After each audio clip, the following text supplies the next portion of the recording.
환율 이슈가 부각이 지금 안 되고 있는데 곧 1500선을 넘을 수도 있다 이런 얘기가 나오고 있죠. 엄청 큰 위기의 신호거든요. 우리나라는 수출에 의존하는 국가죠. 원료는 다 달러로 수입하죠. 우리가 우리 의지를 가지고 지금 할 수 있는 게 있나요? 어떤 위기가 닥쳤을 때 견뎌낼 수 있는 여력이라도 있어야 되는데 빚내서 다 그냥 투자하고 내가 지금 왜 갚아야 돼? 좀 연체되면 어때? 이렇게 생각하고 있거든요. 근데 갚으라고 하는 시즌이 온다고요. 그랬을 때 견딜 수 있냐 이거죠.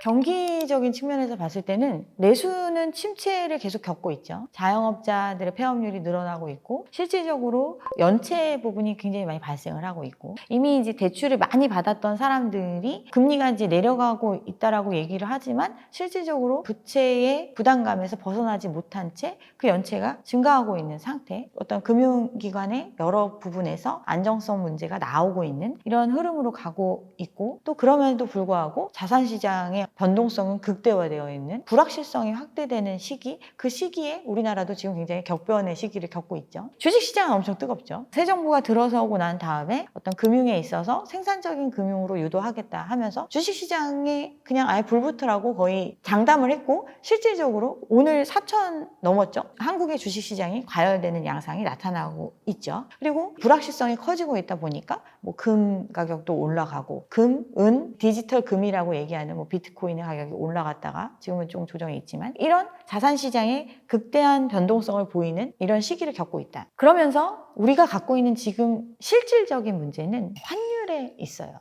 환율 이슈가 굉장히 부각이 지금 안 되고 있는데 지금 1440원도 넘어가고 막 이랬었던 거의 1400원대 중반에서 지금 왔다 갔다 하고 있고 곧 1500선을 넘을 수도 있다 이런 얘기가 나오고 있죠. 근데 이게 어느 정도 수준이냐면 우리 계엄 발표됐을 때 그때보다 높아요. 아무 이슈가 없는데 지금 환율이 올라가고 있다. 그리고 더 큰 문제는 지금 미국이 의도적인 달러의 약세를 유도하고 있는 상황. 미국이 막 돈 찍어내고 지금 돈 풀기 하고 있잖아요. 유동성을 푸는 조치를 하면서 달러 약세를 일부러 유도하고 있는 자기네들 부채의 크기가 워낙 크다 보니까 그런 걸 유도하고 있는데 그런 상황임에도 불구하고 우리나라 환율은 올라가고 있다는 거. 엄청 큰 위기의 신호거든요. 그래서 이번에 이제 한은에서 금리를 동결하는 조치를 했죠. 금리를 동결하면서 했던 얘기가 두 가지죠. 환율 문제와 부동산 문제. 부동산 문제는 이렇게 변동성이 크고 불확실성이 큰 상황에서 돈을 막 풀기를 하면서 여러 가지를 하고 있지만 미국도 무한정 풀기도 어려운 상태로 지금 가고 있기 때문에 언제 다시 입장이 바뀔지 몰라요. 입장이 바뀌면 지금 우리나라 시장으로 들어오고 있는 많은 자금들 이런 것들이 언제 회수될지 몰라요. 그런 리스크가 있는 상태에서 빚이 많다면 빚에 대한 부담감이 급격하게 변동될 수 있는 시장이거든요. 우리나라 사람들이 빚을 지고 있는 형태가 변동금리가 70%를 차지하고 있기 때문에 이런 상황인데 사람들이 여전히 부동산에 대한 과열 이런 것 때문에 또 빚을 더 많이 내는 증가세가 엄청 가파랐잖아요. 이런 상태다 보니까 금리를 만약 내린다고 했을 때 추가적으로 이 대출에 대한 수요가 더 폭증할 수 있으니까 지금 돈 빌려가지고 투자하면 돈 어디서 많이 벌 수 있다라고 기대하는 시장이기 때문에 너도 나도 돈을 빌리려고 하잖아요. 이런 상황을 막기 위해서라도 금리를 올릴 수가 없다. 미국이 좀 내려가지고 내릴 수 있는 약간의 여력이 있는 상태지만 경기 침체나 어떤 내수의 진작을 위해서라도 경기 부양을 위해서라도 금리를 조금 내리는 걸 고민해 볼 수도 있었지만 못하겠다 이거예요. 두 번째, 환율을 얘기했어요. 환율을 얘기한 이유, 우리나라 외환 보유고 4,600억 달러에서 지금 점점 내려오고 4,100억 달러 정도 되는데 이것도 국민연금이라는 통화스와프도 하고 뭐 여러 가지 방법을 통해서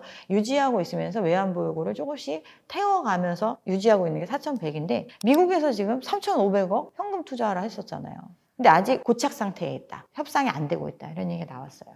미국이 3,500억 달러를 무슨 돈으로 투자하죠? 투자할 수 있는 돈이 없어요. 갖고 있는 게 4,100억밖에 없는데 3,500을 거기다 넣으면 우리나라 외화가 없는 거잖아요. 그런 상황에서 미국에서 금리 조금이라도 올리거나 금리를 동결하거나 계속해서 미국 시장이 또 제일 잘 나가고 있는데 그러면 자금이 미국으로 많이 갈 거 아니에요. 더 없을 거 아니에요. 환율이 폭등할 수 있는 요인이 이미 존재하고 있어요. 그럼 환율을 유지할 수 있는 방법은 우리나라가 돈의 가치를 높이는 수밖에 없거든요. 돈의 가치를 높이는 게 뭐예요? 돈에 대한 이자를 많이 주는 것. 그렇게 금리잖아요. 그래서 금리를 오히려 올리지는 못할 망정 지금 내리는 거는 꿈꾸기도 어려운 상태인 거예요. 굉장히 위험한 상황이고 불확실성이 큰 상황이고 언제 어떻게 될지 모르는 상태인 거죠. 지금의 상황은. 유동성이 엄청나다 이렇게 얘기하면서 주식시장으로 돈 번 사람들 많다. 또 이런 얘기들 많이 하는데 가만히 들여다보면 실제 우리 집을 사줄 가게가 돈 많이 번 게 아니거든요. 생각을 해보면 주식시장에 지금 외국인이 돌아와서 이 상승세를 주도하고 있어요. 그렇죠?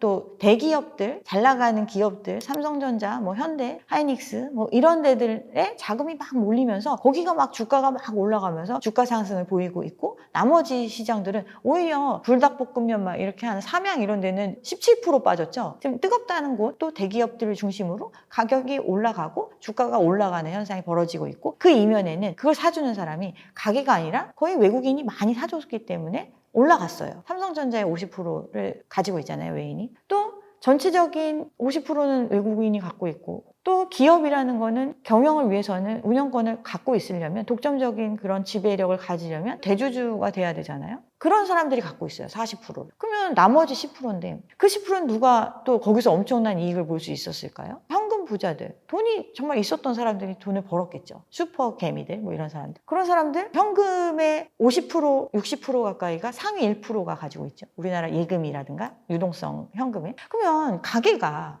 무슨 수로 돈을 엄청나게 벌겠어요. 근데 이것 때문에 사람들은 굉장히 어떤 기대감이 크고 지금 이제 과열되어 있는 상태다. 실질적으로 엄청난 유동성의 이면에는 다른 자산시장 보다도 현금의 양이고 그 현금은 얼마만큼의 달러나 얼마만큼의 현금을 가지고 있느냐 이 문제인데 우리는 그런 면에 있어서는 유동성이 오히려 없는 거다. 그래서 자산시장이 점차 양극화되고 있죠. 실질적으로 유동성을 갖고 있었던 사람들은 더 부자가 될 수 있는 선택들을 할 수 있는 입장에 있고 집을 사기 위해서 갖고 있던 유동성을 다 집과 맞바꾼 사람들 빚이 워낙 크잖아요. 그런 사람들은 지금 이제 집만 있는 거지 그렇게 자산이 많이 폭증하기가 어려운 구조다. 제일 많이 걱정들을 하는 게 우리가 이제 부동산을 얘기를 하니까 아파트 가격도 막 양극화가 돼가지고 계속 부자인 사람들은 부자로 갈 거고 외곽의 집들은 환가도 안 되고 뭐 이렇게 될 거다 이런 얘기들 하는데 지금 이 올라간 극단에 있는 집들도 이제 좀 조정을 받을 수밖에 없어요. 지금 가장 큰 문제는 뭐냐면 그런 거래가 있었죠. 강남에 뭐 50억짜리 집을 사고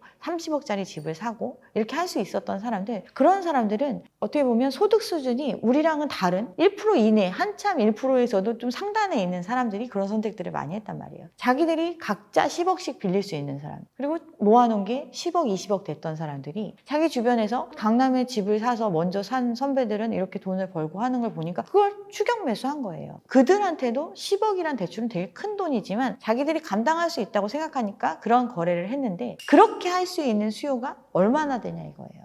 의사 다 해도 한 15만 명 되나요? 서울에 한 5만 정도 있고 그중에 대부분이 나이 많은 사람들도 이미 다 집 있는 사람들이 많이 있을 건데 그걸 따라간 사람들이 지금 대출이 많이 늘어나면서 그렇게 했던 사람들이거든요. 근데 그 후단을 받쳐줄 사람이 있냐 이거예요.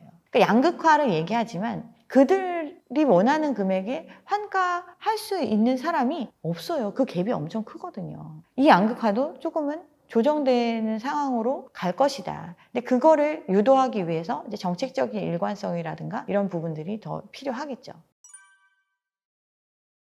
근데 지금 빚이 많고 그치만 생활은 힘들지만 근근히 유지하는 사람들이 있잖아요. 그들이 빚을 다 못 갚겠다고 나자빠지면 그 사회적인 손실 비용을 전체적으로 흡수해야 되는 과정을 거쳐야 되는데 그들이 유지할 수 있게라도 해주는 거죠. 그래서 지금 이제 원리금 상환이 들어가면서 사람들이 더 부담감을 느끼고 있거든요. 그러니까 그 얘기는 그전에는 이자만 갚는 거에 급급했단 말이에요. 그래서 예전과 똑같은 크기로 돈을 빌려주지 않으면 유지가 안 되는 거예요. 그래서 대출도 대출의 총량 규제도 증가세를 규제하지 그 총량 자체를 규제하지 않잖아요. 이미 빌려간 사람들이 갚는 게 힘들기 때문에 갚으라고 했을 때 갚을 수 있는 능력이 지금 다들 없으니까 일단은 현상 유지를 하게 해주면서 그냥 가는 거죠. 그냥 가는데도 연체가 늘어나고 있어요. 금융기관들 같은 경우는 연체가 발생하면 다 이제 부실 채권화 되기 때문에 NPL로 처리를 해서 이제 손실 충당금 쌓아놓은 걸로 털어버리는 과정을 겪거든요. 정기적으로 그걸 하고 있는데 연체율이 늘어나요. 그 얘기는 신규로 돈을 못 갚는 사람들이 계속해서 증가하고 있다는 거예요. 이미 빚의 한계 상황이기 때문에 이런 현상이 벌어지고 있고 이걸 지금 상황에서 흡수할 수 있는 만큼씩 정리를 하고 있지만 그 증가세는 계속 늘어나고 있다. 이런 상태에서 어떻게 금리를 올리겠어요? 그런데 금리를 올릴 수밖에 없는 상황이 올 수도 있어요. 환율 문제라든가 결국에는 우리나라가 이제 대부분 달러나 뭐 원 달러에 대한 어떤 환산 이런 것들을 정해놨을 때 1,500원은 안 넘을 거야 약간 이런 기준선이 있거든요. 이게 넘어가면 계약했던 많은 내용들이 다시 바뀌어져야 되고 상환해야 되고 뭐 이런 부분들이 걸려 있어요. 금융적으로. 그러면 이런 것들을 안정시키기 위한 조치들이 필요한데 그러려면 달러가 우리나라에 많이 유입될 수 있는 환경을 만들어줘야 되잖아요. 우리나라가 금리를 많이 쳐주는 상황이 돼야 되겠죠. 이런 부분들을 생각하면 금리를 올리는 선택도 올 수밖에 없겠다. 그게 IMF 때가 그런 거잖아요. IMF 때 금리가 20몇 프로 하고 그랬어요. 지금은 상상도 못할 금리지만 뭐 우리가 투자 수익으로 막 10몇 프로 막 이렇게만 해도 막 기뻐하고 막 이러는데 지금 막 금리 2, 3%막 이렇게 생각하잖아요. 금리 몇십 프로를 줘야 돈을 구할 수 있었어요. 그런 상황이 오는 거죠.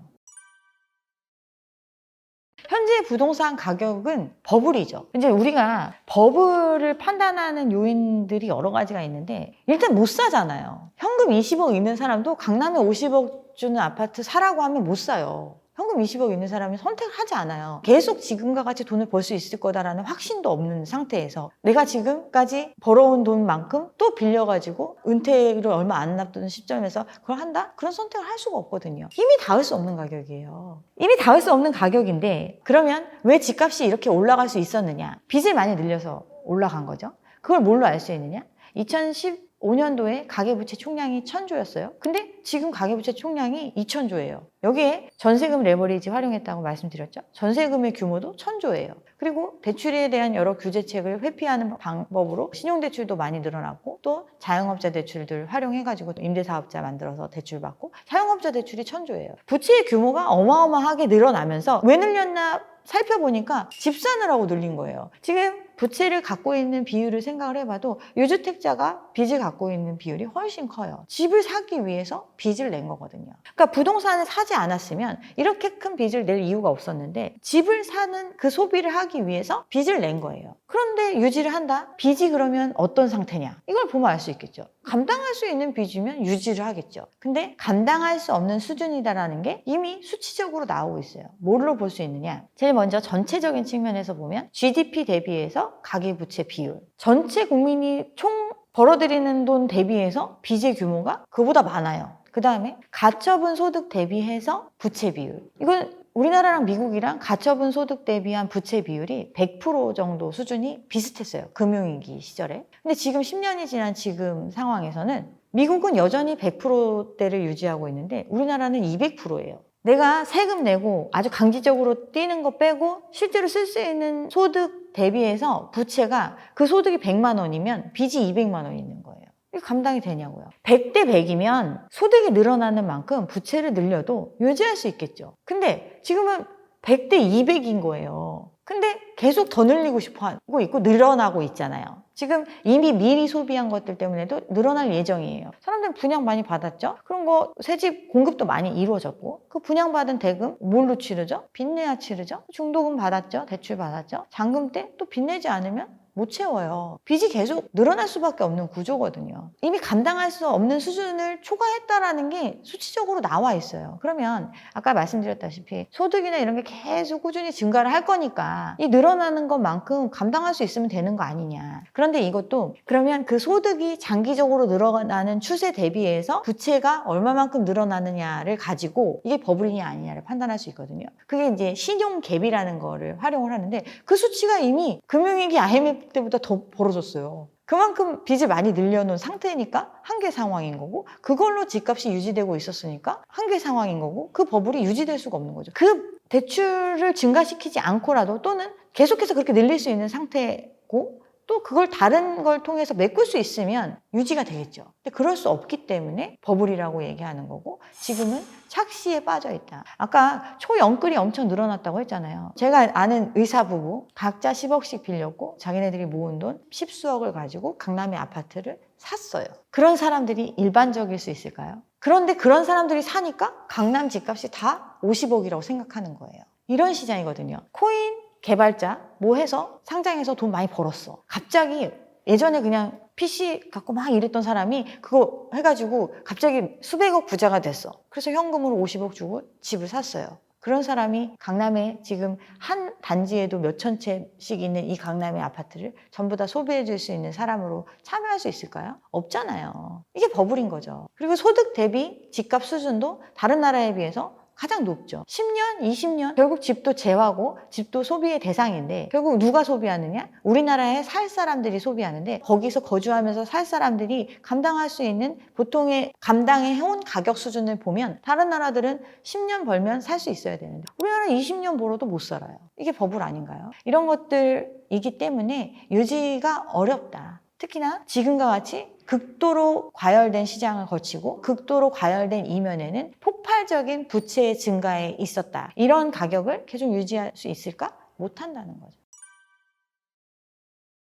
우리나라는 수출에 의존하는 국가죠. 그리고 중간재적 상품을 생산하는 거에 많은 비중이 쏠려 있어요. 그 반도체 지금 각광받고 있는 것도 마찬가지죠. 그러면 최종적인 물건을 생산해내는 곳에 중간재적인 걸 만들어내는 기술을 가지고 만들어서 납품하는 형태인데 그러면 원료도 있어야 되는데 원료가 없죠. 원료는 다 수입하죠. 수입하는 것 달러로 수입하죠. 환율의 문제가 심각할 수밖에 없는 이유죠. 원가가 높아지니까. 사주는 쪽에서는 너네 저쪽이랑만 거래하면 우리 니네 거 안 사줄 거야. 너네 나라에서 하지 말고 우리나라에다 투자해. 이렇게 하고 있는 상태란 말이에요. 그만큼 대외 의존도가 굉장히 높은 나라예요. 자원은 없고. 그러면 대외 정세의 변화에 따라서 많은 영향을 받을 수밖에 없죠. 우리나라 경제의 흐름? 지금 기본적으로 우리나라의 경제에 대해서 굉장히 비관적으로 보는 이유 중에 하나가 생산성이 급격히 떨어지고 있는 나라라는 판단을 해요. 생산성이 급격히 떨어진다는 게 무슨 말이냐면 인구가 줄어들고 있어요. 인구가 늙어가고 있어요.